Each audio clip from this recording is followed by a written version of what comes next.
Okay, looks like we're getting pretty much everybody in. That's great. So welcome. This afternoon, we wanted to talk to you a little bit about some modernization opportunities that you have with your existing IBM subscriptions, if you're an existing IBM customer, or if you're not an IBM customer, how you can get involved in some of their modernization activities that I think are pretty cool. So we wanted to just take a minute and run you through what those options are and why we think they're important. My name is Erica Dale. I'm a senior analytics advisor here at NewComp. That's just code for I've been doing this a long time, and I really prefer analytics evangelist because today I've got my soapbox out and I love telling you all what I think you should do with your data. With me is Philip Draskovich, the one, the only. He is a partner technical specialist at IBM Canada. Some of you may recognize him. He's been on both sides of the camera for us a few times. So again, new platform for us, right? So you're going to see us talking in one panel, the slides in another panel. You'll see a way that you can book a follow-up meeting with our Easter egg. There's some additional supporting materials, so please feel free to check that out. Yes, you will get the slides before anybody asks me. You will get the slides. We'll do that as part of our follow-up. And I think that's all there is to put in there. Alex will probably correct me later and I'll have to interrupt myself, but that's okay. Take a look around, get familiar, and don't be shy. A little bit about NewComp. A lot of you know us already. For those of you who don't, we are the top level. It changes its title every now and again. Premier Platinum Business Partner of IBM. We specialize in analytics, as you might have guessed. We do everything from once the data is collected on through to data warehouses, data lakes, reporting and dashboarding, budgeting and planning, assisted and augmented intelligence, so think like predictive, decision optimization, machine learning, that kind of cool stuff, and everything in between. So you're thinking data, think about us. We can probably help. If we can't, we know the people who can. A little bit about our practices. So we have 5 core pillars, really, of our practices. And this is what we've grown up doing. So we grew up in the data and visualization era. That is not going anywhere. We all know that that's a core pillar for everybody's customers and everybody's businesses, right? Budgeting and planning, what are we measuring against? Why? What will happen if a 47,000th wave of COVID comes along? How are we going to plan for that? Cloud, everybody is moving to the cloud. Most people are still in a hybrid state. What does that look like? What does the architecture look like? How should we be supporting that initiative, and why should we be doing that? We're going to touch on that a little bit later. Data engineering, how the data gets from A to B, what it looks like when it gets to B, and what kind of business rules have to be in place. And of course, the cool stuff everybody's talking about, AI and machine learning. How do we automate some of this stuff and understand what's likely to happen in the future, not just understand what's behind us? So these are the areas that are really the core pillars to our organization. It's part of what gets me excited still after all these years and wanting to do and help our customers along these journeys. So in planning this webinar, I was thinking about what does modernization even really mean? Because a lot of times vendors will throw around these terms and I'm like, what are we talking about? Like, what does that even mean? So I looked it up because, you know, that's the kind of person I am. And it actually helps. So to make modern in taste, style, or usage, a lot of the customers I noticed on our registration list are existing Cognos customers, for example. When we go in and tell them all the new cool things that are in Cognos, they're like, oh, we're not using that. We're not doing that. We're still doing prompted reports. We're still doing sort of just pick my flight type reporting. We're not giving people our easy button. How do we get our data, right? So modernization could mean that. It could mean that we're not hosting it in our own data centers anymore. Maybe it means that we're letting IBM do that heavy lifting, because that sounds like a good idea to me. Or it could mean that we're going to adapt modern ways. And that goes to really the back half of our presentation. It's all about data fabric. It's not so much about the visualizations. We all know that. There's lots of great visualization tools out there, and they all do a great job. What matters is what you're visualizing. What is that data? What does it look like? Where did it come from? Who can see it and why? Who can't see it? who can see it only at certain levels. What are we doing with it? What if I need to work with Philip on a project, but we're in two different areas and not connected? How do we do that streamlining and that collaboration? Because that's what really makes this magic happen. So I thought, you know what? This definition actually is really helpful, because that's what we're going to talk to you today. If you're an existing customer of IBM, we're going to tell you how you can leverage that investment and what opportunities lie ahead for you with your renewal or next year's renewal. A lot of people have to budget for it. And then if you're new, then I think it's really important for you to see what a behemoth like IBM is doing in this data fabric area. I mean, and if you follow Gartner at all, you've heard all about data fabric and why it's important. So with that, was that a really good introduction for what you're doing, Philip, or what? Like, I did that pretty good, hey? Awesome. With that, I'm going to hand the mic over to Philip, and he's going to talk a little bit about some of the opportunities that come ahead and why they're important. Awesome. Thanks very much, Erica. Hi, everybody. Great to be here. So yeah, this is a common, almost everyday conversation that we're getting into with our business partners from an IBM perspective and with our customers. And the topic really is modernization for everybody, and kind of what does that mean. So when we get into these conversations, depending if you're an existing customer of IBM and that has some IBM software, or if you're somebody who is new and to IBM and wants to explore some of the IBM solutions for specific problems they have, all of those conversations kind of fall into a certain category. And if we try to categorize them, depending if you're already an existing customer or you're looking to become a customer, we can talk about modernization in 3 different ways. It also has to do with where is your organization going, right? Is your organization going to the cloud? Do you have challenges moving workloads to the cloud?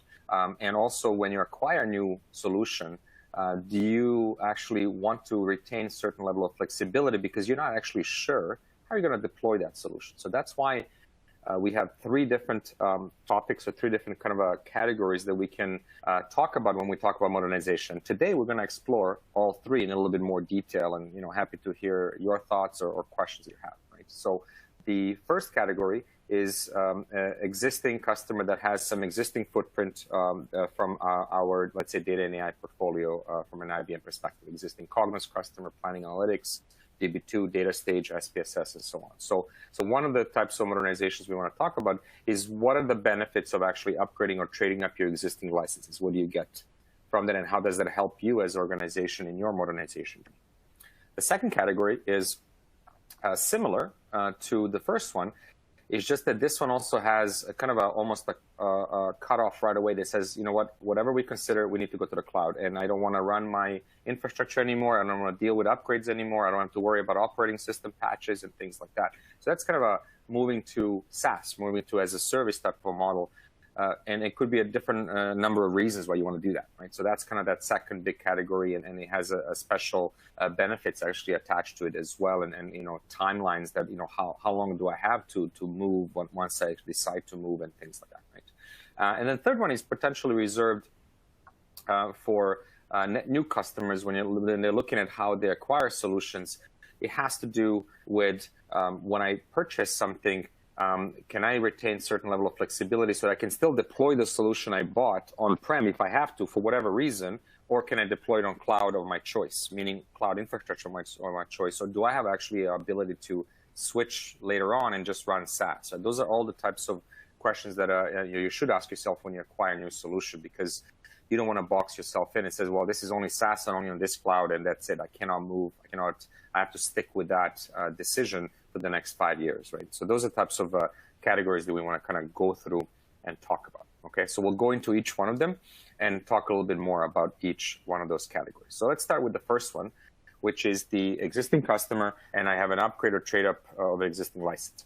And within that category of existing customers, and I have existing licenses coming up for renewal, you do have it's more of a multiple choice question, if I can say this, or multiple choice selection. You don't have to, you can be 1 and 2, or you can be all 3, right? So A, B, C could be circled all because you're going to be looking at them all 3 at the same time, or you could be just interested in one of the situations, but actually all of them come under the same category of I'm going to upgrade or trade up my existing license, right? So those options are, you stay with what you have, because it works for you.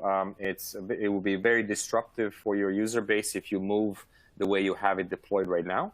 But you do want to take advantage of some new projects or some new features, right? So an example here would be, I'm a Cognos customer, but I have a whole new governance set of requirements. How do I actually use my Cognos licenses to gain that data fabric, the data governance type of capabilities that you're talking about, right? That's really kind of what that fits. We'll talk a little bit more about that. The next conversation is containerizing workloads. What does that mean? It's a very IT-centric conversation. So this is when the organization as a whole has a strategy that has to do with how they want to run their workloads going forward. And does IBM provide the ability to actually containerize my workloads, run them in a Kubernetes type of environment? And there are IT reasons why you want to do that. Right? It's a very kind of a IT-driven initiative that has to do with the benefits of actually running something that's more robust, has a built-in redundancy, built-in failovers, and has a click of a button type of ability to increase workload capacities, right? Not to mention quicker upgrades and everything else, right? So we'll touch on that. The third one is something that is, has a little bit of an anecdote coming to it, and I'll get to it, but it really has to do with, potentially I'll give you a scenario. You're a customer who is just acquiring a new ERP system, right? And certain reporting capabilities that you used, IBM for, are potentially becoming obsolete because the new ERP system is going to come with all the reports that you're using an IBM system for. So you're kind of saying, well, what do I do now, right? I have this investment. And again, it's a perpetual license. You just stop paying renewals, and that's it. So you kind of had the investment. It's sitting on the shelf. You're not going to use it anymore. So basically, this is a way to redirect the investment that you already have with IBM and into something else, so that for a fraction of a cost of going and buying something net new for a totally different use case that you're not using IBM software for, basically get into that, right? So kind of substitute my licenses that I have for something totally different, and also substitute it at a 3 or 4 times more quantity than I have with the current solution. So we'll touch on that as well in a second. But that's just really the preview of what those 3 really mean. So we'll go into each one of those ABCs right now, just to kind of cover it off. Erica's going to interrupt me if any questions come up. Please do ask them in the chat window as we go through it. And as Erica already told you, she's not shy. She'll interrupt me right away and lob questions to me. So let's get into it. The first one we talked about is, when we talk about just existing licenses, is that I can stay on-prem with the licenses I have, and I can then get advantage of these new features that you provide to me. So what does that mean? So this means that taking the existing renewal, and for a slight uplift of the renewal, IBM can provide you access to data fabric. So I'm a Cognos customer, but I need data fabric. I'm a customer in Quebec right now who's especially if you're in the public sector, or actually any business in Quebec, and you're hit with Bill 64, or soon, probably every province is going to do similar thing, where there are certain GDPR-like type of requirements that you have to actually comply if you all want to operate in that particular province, or in Canada as in general. So some data governance laws or bills that you have to comply with. How do I do that? And now I have to go and to a tender and to acquire these solutions. So this is kind of in short, a way to acquire that based on the current investment you have with IBM, right? So taking the type of renewal you have and gaining access to totally different software that does on top of what you have, and getting that access to do new use cases such as governance, data virtualization, things like that. So think of it, I'm a current Planning Analytics or Cognos Analytics customer, but I can get access to data virtualization from IBM through my renewal.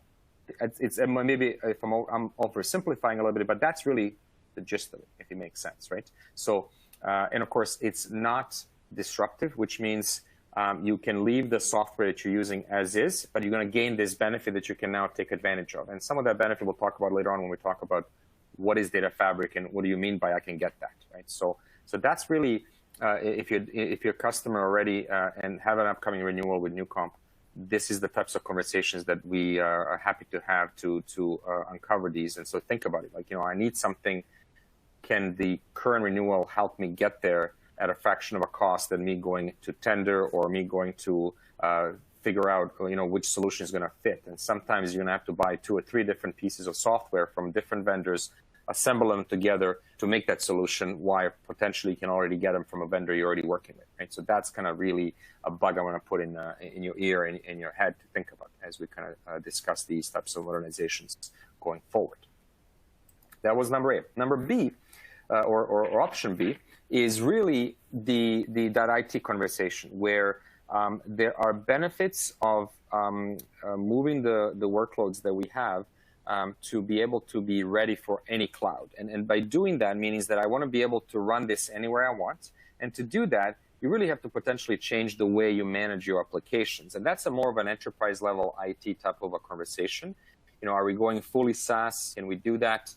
Or do we need to be able to run on the workloads that are kind of not dependent anymore on the operating systems that we run or are coupled to our infrastructure, right? So this is the types of conversations that IT is going to lead, and they want to run things more efficiently. They want to be able to increase capacity quicker when you need it. They want to be able to upgrade at a click of a button, or they want to be able to deploy new workload at a click of a button versus waiting to go buy the hardware and procure it and then, you know, reinstall everything or things like that. So these are the types of conversations we want to get into, but they are IT-centric, right? And that is another option. Why should you upgrade your license? And the simple answer is, well, your current license only allows you to deploy on-prem. Does not allow you to deploy on cloud. To unlock that capability, you have to upgrade your license. It's kind of as simple as that. Option C, and of course, if I mentioned this earlier, but they're not exclusive. You may want to do A, B, and C, or you just want to do A and B, or just A. So all of them are not mutually exclusive. They can all go together. This option C is the interesting one. It's the text you see on the bottom of the slide is a type of a dialogue I had with Erica about a year ago, right? You know, when I said to her, you can do this, and you know, this was Erica's reaction. Well, hang on, what do you mean? I can trade in this stuff? Like, nobody does that. So this is the types of conversations we're having with our clients, which, you know, we don't want to lose any customer. And sometimes, you know, it's unfortunate because there is a enterprise level change of an ERP system or a different system. It's inevitable that we have to move away from what we're using today. So in order to keep the customer and do this, you know we can't provide you anymore this solution, but what if we give, and let's say that solution is running today on 4 cores, what if I give you 16 cores of something else? So literally, oh, I don't want to use Cognos anymore because I have something else coming in with an ERP system, you know, happens. Well, okay, fine, I can give you database solution instead at 4 times the cores you have with Cognos, or 4 times the users, whatever the situation is. Think of it that way. Like, so okay, I have the investment. In order for me to go procure something totally different, it's going to cost me much more in time and money to procure and then implement versus having the investment already and budget already, because I'm already budgeting for this and it's already approved. So with an uplift, I can actually gain access to a totally different, you know, data science type of solution, database solution, data protection solution. Like, think of it that way. These are the types of things that you can actually get into, and those are the types of conversations you can actually have with Erica and with myself if that's the kind of scenario that you find yourself into. Okay, so we want to talk about that because we can give you something in return, right? And at the 4 times the investment you already have, right? So that's kind of really the punchline there, right? So that was the kind of that first bucket that had ABC kind of a components, right? The next bucket is an interesting one because this is these are the lot of types of conversations that we have with our clients, which has to do with I need to move to SaaS. I don't want to run the infrastructure anymore. We also don't want to deal with maintaining and patching operating systems, patching certain. You know, most recently there's been some challenges with a specific pieces of application codes that are, you know, a lot of application servers are running, right? So those are all the kind of things that make the clients want to move to somewhere where they don't have to worry about keeping the lights on. They don't want to have to worry about upgrades in the future, right? And they want to also potentially increase their capacity, right? Because by just doing the switch, you know, you can go from, oh, I'm running 2 cores today serving a couple hundred users. By me moving this to cloud, just by doing that, all of a sudden I can serve 400 users with the same reports and everything else, and I don't have to worry about the capacity because I get that just by being on the cloud, right? So different T-shirt sizes, and of course, you don't have to worry about the uptime SLAs, all of that's been taken care of by the vendor, right? So those are the types of line of business type of initiatives or enterprise level we need to move to the cloud. Again, the conversation usually is around SaaS, meaning that I don't want to have to even worry about installation, operating system, and infrastructure costs, if that makes sense, right? Erica, just to kind of paint the picture, like, percentage-wise, like, can you say, half of my conversations with the current clients currently are like this, right? Like, do you find that this is the common topic? Oh yeah, for sure. I mean, at least half with this, and then I'm going to say the other half with, option number 3, right? Because just the sheer stress cost of maintaining servers, making sure they're updated, making sure they've got all the security patches. I mean, I lost a Bluetooth driver earlier this week because there was a Windows update and my machine started. So stuff like that, but on an enterprise-wide scale, I don't want to worry about that. That's called making my life easier, right? My 3 rules: making you money, saving you money, or making my life easier. That's hard on number 3. Absolutely, yeah. And for those of you who lived through this, and especially in our great world of Cognos and planning analytics, right?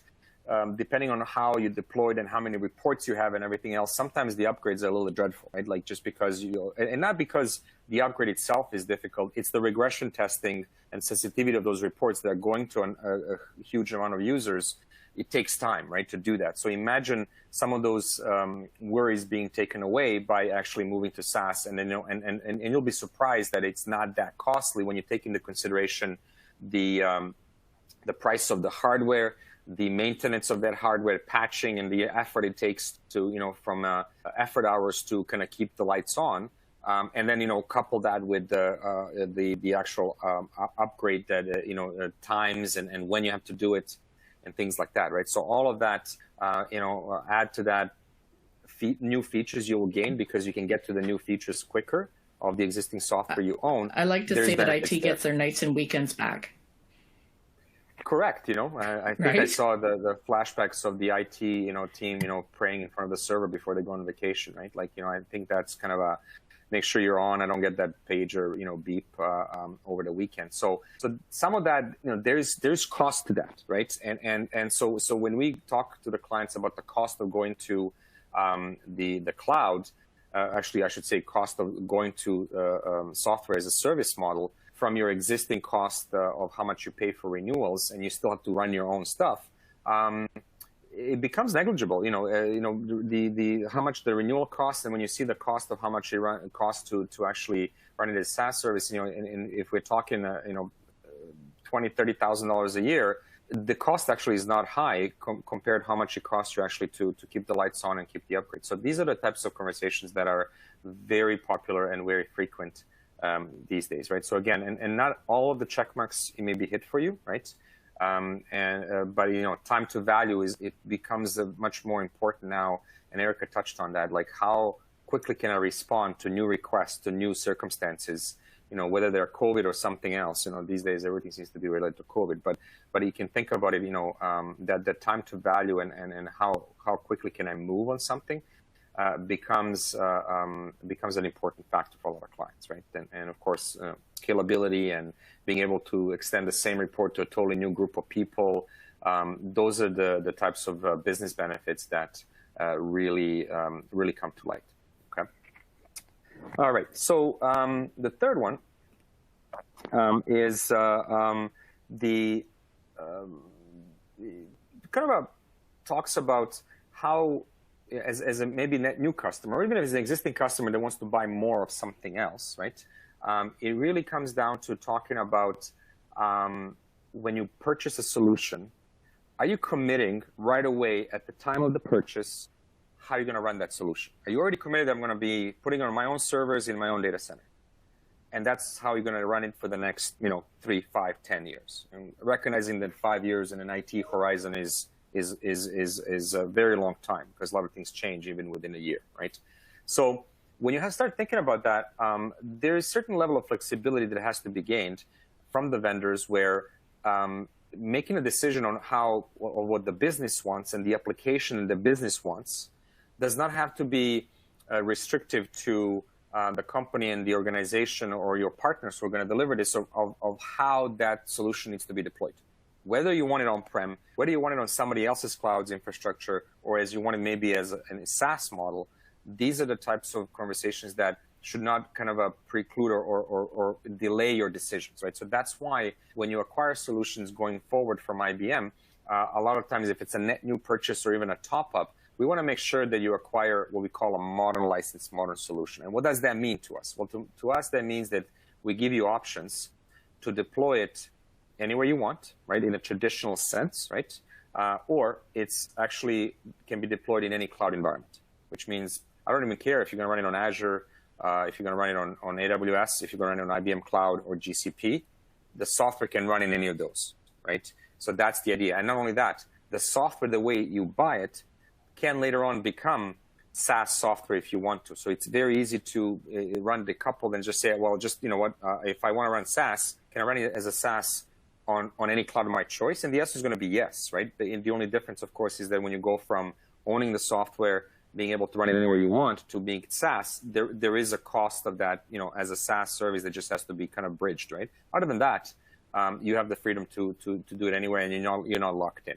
That's really what it means acquiring modern solutions from IBM going forward. Okay. All right.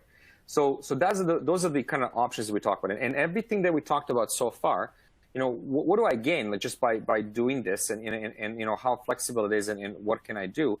A lot of conversations really that we get into with the clients, as in what is the benefit of really modernizing, is that every one of the options, whether you choose just 1A or 1B or all of them or 1, 2, and 3, they really unlock one of the key capabilities that are very important, regardless of what kind of company or what kind of organization you are in the market today.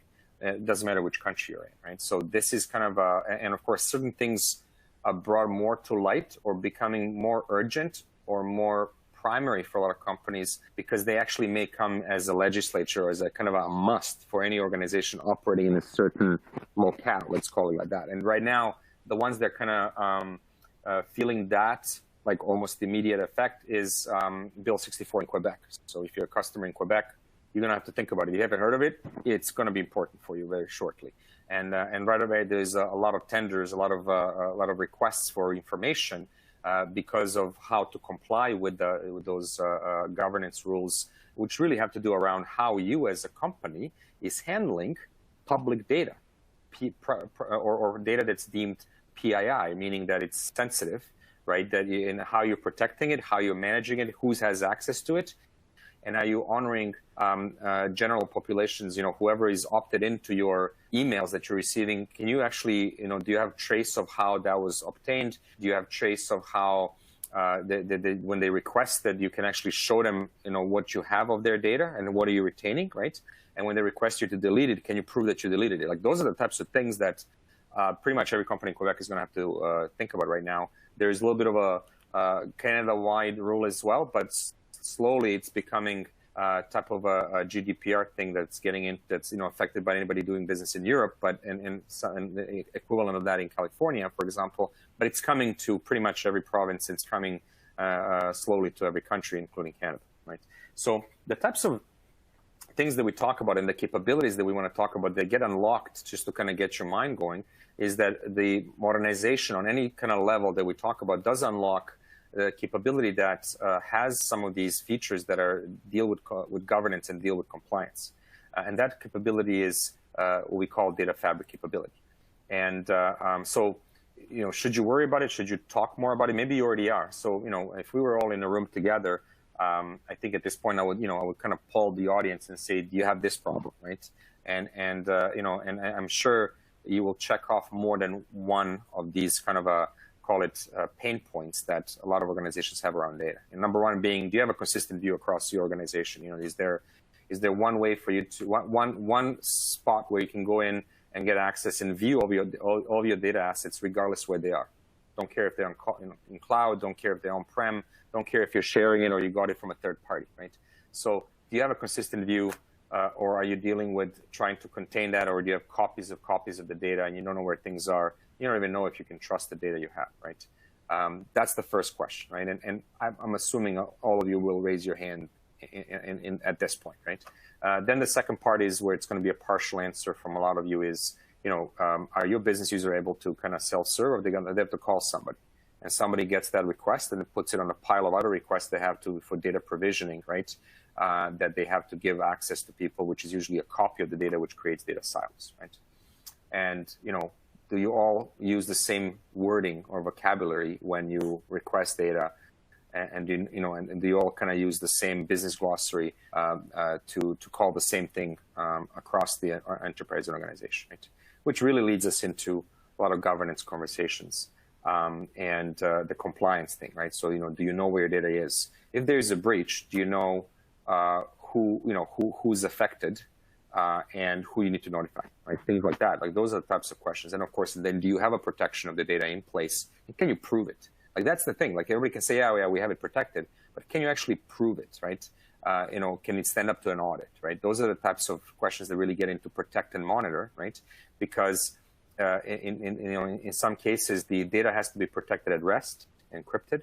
In some cases, you maybe don't have to have the data encrypted, but at the access level. So when the business user goes in and accesses data, is it obfuscated if it's been deemed that's sensitive, right? So not everybody should be able to see it, even in your own organization, because you have to be careful how you expose that data, right?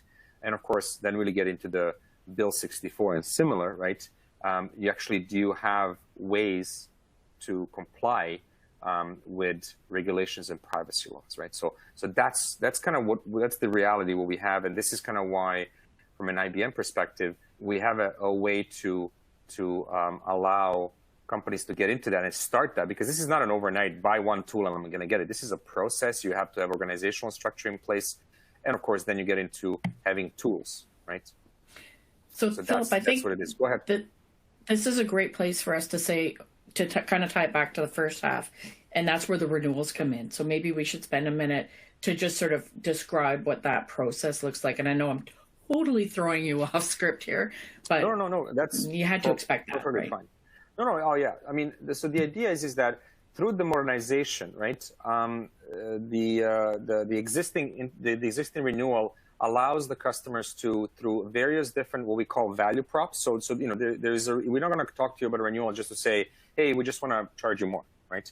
There is a big list of value adds and value propositions that are why you should consider doing that. And we talked about some of the reasons why you would do it. But one of the main reasons also is that we give the clients this capability of starting with the data fabric if they don't already have it. And they can start with a specific component of the data fabric that they're missing today, or they're looking to prototype, pilot, right? So which means that every single modernization will have a data fabric in some shape or form as that value prop that you get by doing that. And it's done by providing you access to the data fabric platform, right?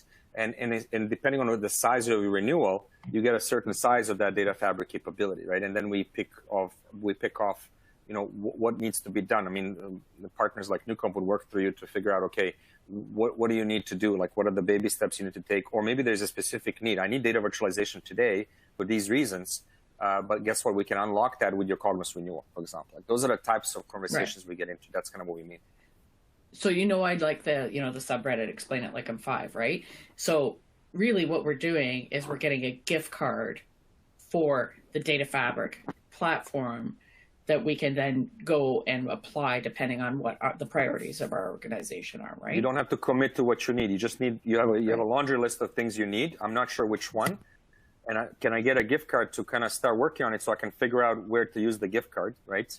And I can just use the amount I got, or I know I'm going to have to spend more, but I don't know. I can't commit to the spend. I don't know how much I'm going to need until I do it. So that is the exactly the way to do it. Is I get a gift card. Let's figure out how I'm going to spend it. Yeah.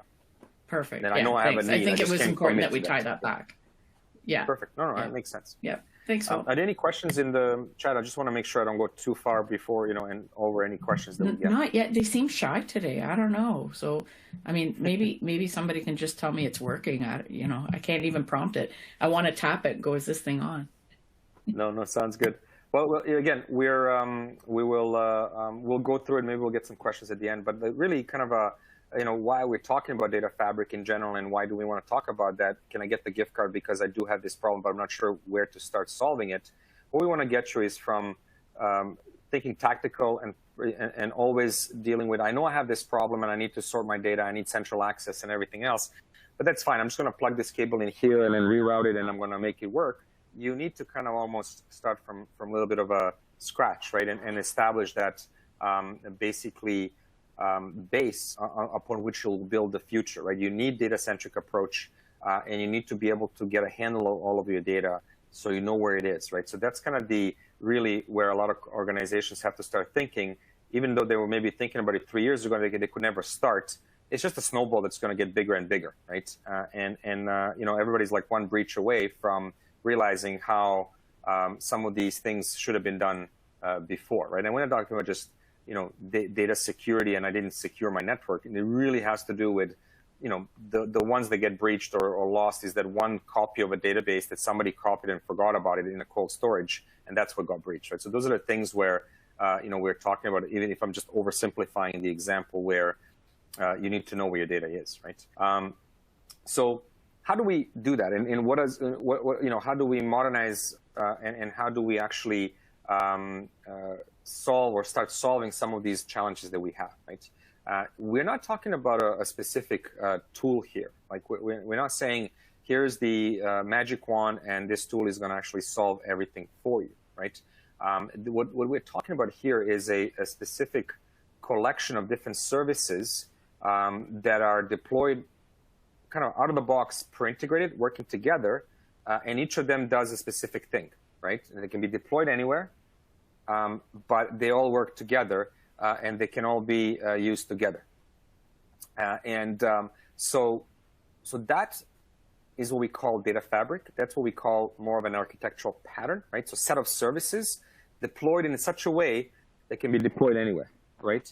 And that's really kind of what it is and what we are talking about here. That's what we call data fabric. And when we talk about, well, what are the aspects of the data fabric, right? Well, they have to, all of those collection of services that are come out of the box, pre-integrated and allow me to deploy it anyway, they got to do three main things, right? Those three main things that are going to let me manage my data wherever it is, right? So that doesn't mean move data, centralizing data access doesn't mean I got to build a data warehouse, a data lake, and everything goes in it. Absolutely not, right? What it means is I need to have access to the data wherever it is, and some of the data may be in a data lake, some may be in some databases, and some may be sitting in my ERP system, and I have no time to spend 3 years building a data warehouse to centralize it. I need to access it right now. And some data may be in flight, meaning that actually don't even have time to store it, but I need to access it, and I need to be able to build my, give it to my data scientist, but it needs to be validated, it needs to be accurate, it needs to be, access has to be controlled, right? So that's what we mean by we need to manage the data. We need to govern it, right? So what we needs to do is we actually make sure that we ensure data quality of that data. We monitor data quality, and because the data has to be trusted. That's kind of the key thing. Like without that data trust, the users won't use it, or the garbage in, garbage out type of thing. Right? So these are the types of capabilities that we need to make sure that our data fabric solution, right, not a product, can actually support, right? And of course, it needs to be secure. So what does that mean? Well, that means that we need to make sure we know who's getting access to the data, and we also make sure that the data is protected based on whatever legislations we have to follow in the jurisdiction where we operate, or jurisdictions that we operate, right? So that means that I need to be able to not only have the data access secure, but also internally, I need to make sure that I comply with a certain rules of how to handle sensitive or extremely sensitive data, right? Private or... So let me ask you a question on this. Go ahead. And this is from me because, it's a hard question and I know you love it when I go off script again. But what if I'm an international organization and I have entities in different countries? It'll manage all of that for me? That's the beauty of it. It doesn't matter where it is. You can comply with all that because you can actually have a different types of set of rules for each legislation. You can have multiple catalogs, and you can have an overall catalog for the whole organization, so you can view where things are. Cool. But you can also have a separate catalog, that's resides in regional Europe, or resides something. in US. That's regional, yeah, and it has its own rules that need to be complied, right? And then you kind of have a overarching catalog from an enterprise level where, potentially you don't have to expose PII data at the enterprise worldwide level, right? And you need to kind of follow those rules because they're aggregated or they're, no PII data is given to that data scientific model if you're trying to create something. So those are all the different types of things that you need to think about, right? Cool. Thanks. Makes sense. So basically, that's the idea. Is it needs to be available to be deployed anywhere. This is why a lot of these things that we do, and when Erica talks about the gift card, we like that gift card to be more of a SaaS model versus go install it on-prem, even though you can. Why? Well, because it can be deployed faster. You don't have to have any technical skill behind the scenes to run this, right? You just need to have the business domain knowledge, and of course, just as a business user, understand how to organize this. And then, of course, if you need to integrate data, you use your IT skills, your ETL skills to kind of bring the data in or import the metadata, right? But the idea really boils down to giving access in one spot to any business user from that one spot and giving it to them when they want it, well, how they want it, and also make sure it's trusted, right? So they can actually know for sure that the decisions they're making on that data are solid and sound, right? And insights that they're creating from that data are sound. Whether you're a data scientist or an analyst trying to create a dashboard, you want to make sure that you don't have to repeat that, let's say 3 different people from 3 different business units come to you and say, I need data for this. And it's the same data set, right? So you're going to go in and 3 times extract the data and do something slightly different 3 times?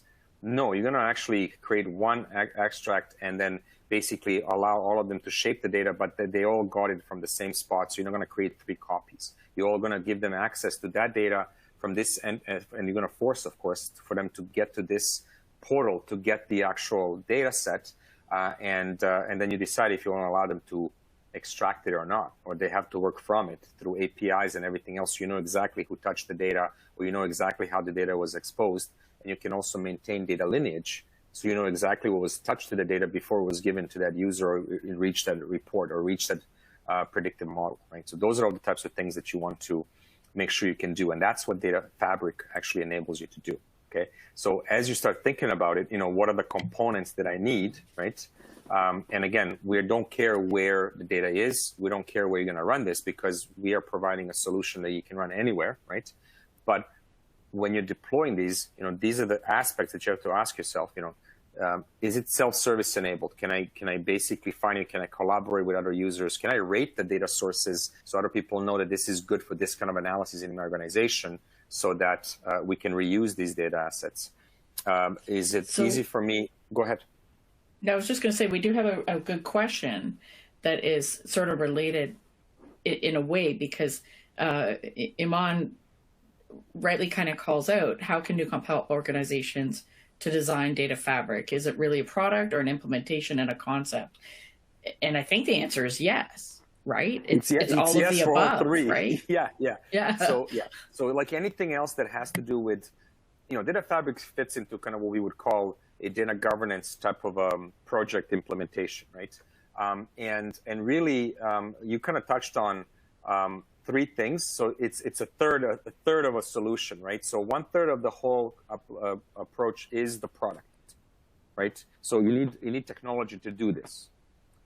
Then the other part is organizational structure, right? And implementation. You have to have people in place, data stewards, data analysts, data scientists. They're all users of the system, right?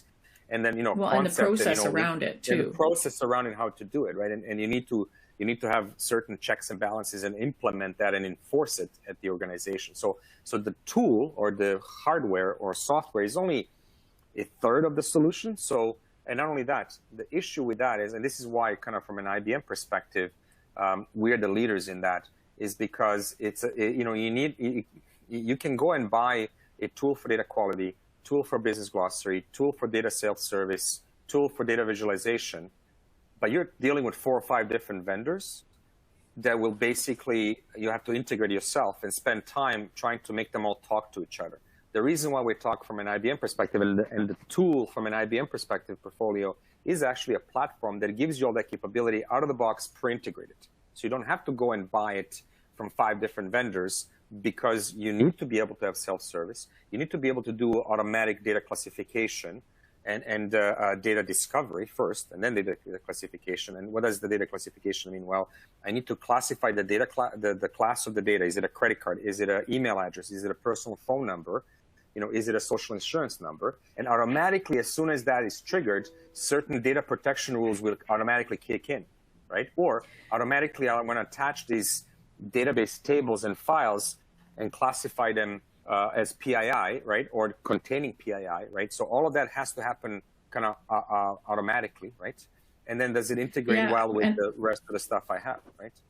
Well, and that to me is the point behind the IBM solution, right? Is we don't care what your databases are. We don't care what ETL tools you want to use. We don't care what visualization tools you want. It can work. It's open and can work and just sort of fill in the gaps that already exist, right? I kind of liken it in my head to like a breaker box where we just turn on the switches that we need for that particular initiative, right? And it might be a data science thing, and we're going to put the data into our other data warehouse over here, no problem. And the part that I like particularly about the governance piece is that it sits between your data warehouse, and your visualization. So it doesn't matter if your data warehouse is in Oracle, so be it. Like, it doesn't matter, and we're going to view it with Power BI. That's okay. We still got that governance layer, right? Exactly. So yeah, it's meant to fit into whatever situation you're right now. So you maybe already have an ETL tool, you may already have a data visualization tool, and you have your databases, but you're missing certain component that needs, 3 or 4 switches. Even though the solution comes with 10 switches, you only need 3 or 4. Well, it fits into that, right? And it can deploy anywhere you want, right? The whole idea is that it's actually kind of very modular, right? So kind of what are you missing? Let's fill in those gaps. And that's why it's that's why we call it multimodal, right?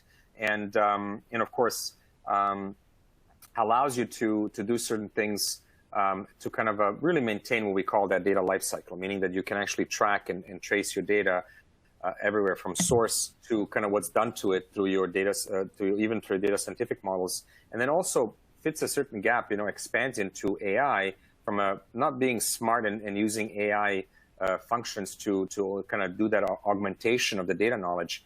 You can actually, the same platform can go in and support, your open source type of data science kind of initiatives. Not only that, it allows you to even monitor your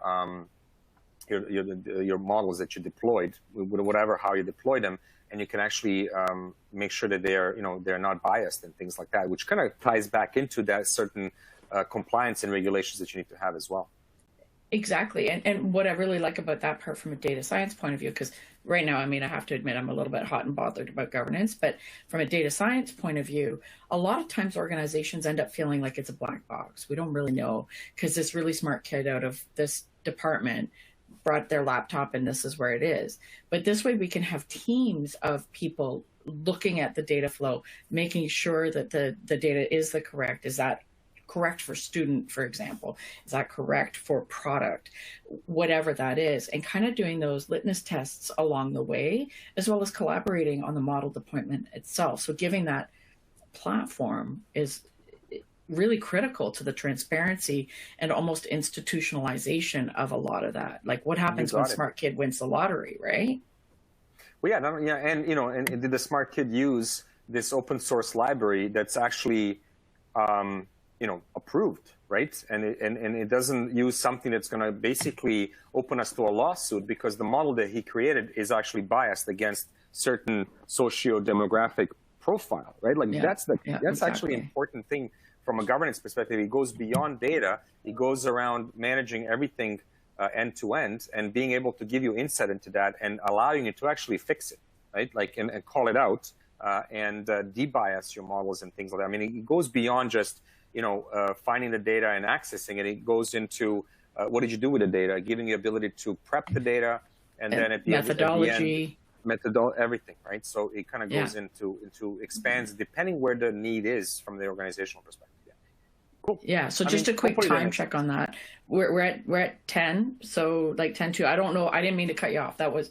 No, I would tell you. No, I'm used to. I would tell you if I meant to cut you off. Give you the hook. I'm on stage, and there's that hook. No, I get it. No, we were at the end. Really, we did want to leave a little bit of time I know that you wanted to close it off. We usually want to, have any time left for the questions. But we're hoping just to start that dialogue, and the right time to talk to us is any time, right? Like, so I think it's something that, as a takeaway from everybody is follow up, and I'm sure Erica and her team will follow up with you. And it all starts with a conversation. In some cases, it's forced because of the legislation coming up and compliance. And sometimes it's just a project that you have and you can't prioritize because you're not sure where to start. So those are the things that Erica and her team will help you out, and with the support from vendors like IBM, right? Absolutely, yeah. Thanks so much, Philip. That was great, and I think we touched on a lot there. Like, that was a lot of information in a comparatively short period of time. If there are questions, please feel free to jump in here. But I wanted to mention that May 3rd, we're going to have kind of a follow-up specifically geared towards existing IBM customers, just so that you're aware. We will put a more narrow slant on it, on some of the modernization efforts that IBM has been putting into the products themselves. So we'll do a high-level overview of the modernization that's come into CA, Cognos Analytics, and Planning Analytics. I slip back into my acronyms. Data Stage, it's not your grandmother's data stage. And what was the third one? I forget. Something really important, though, and cool. But it's all going to be new, it's going to be cool, and it's going to be different from what you've seen before. I think there's a button. There should be a button. You can book a meeting with us.